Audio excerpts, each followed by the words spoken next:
Si Rene Clark Baterbonia, 19 anyos na manlalaro ng Ateneo Blue Eagles, ay nag-iwan ng huling pangako na iaahon ang kanyang pamilya mula sa kahirapan gamit ang basketball, isang pangarap na hindi na natupad matapos ang trahedya sa team building activity sa Dipakulaw, Aurora noong ika-8 ng Hunyo taong 2026.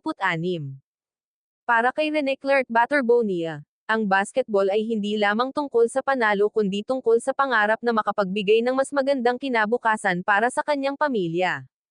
Sa edad na 19, dala niya ang pangakong iaahon ko ang aking pamilya, isang pangarap na hindi na natupad matapos ang malagim na insidente sa Aurora. Lumipad si Rene mula Mindanao patungong Maynila noong ika-4 ng Hunyo, upang simulan ang bagong yugto ng kanyang buhay sa Ateneo de Manila University.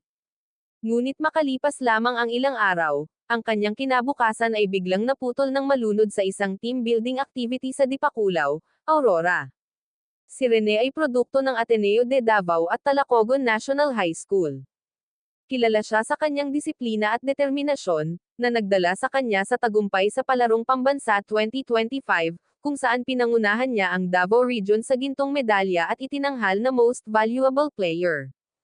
Noong 2026, muli niyang dinala ang kanyang rehiyon sa finals ng Palarong Pambansa, na nagbigay ng karangalan sa buong Mindanao. Sa kanyang coach na si Jess Evangelio, ibinahagi niya ang pangarap na manatili sa Maynila ng 5 taon upang magtagumpay at makapagbigay ng mas magandang buhay sa kanyang pamilya. Aniya, Coach, hindi muna ako babalik sa Davao ng mga 5 taon kasi gusto ko munang yumaman at iahon ang aking pamilya sa kahirapan. Sa kabila ng lahat ng tagumpay, nanatiling malinaw ang kanyang layunin, ang iahon ang pamilya mula sa kahirapan.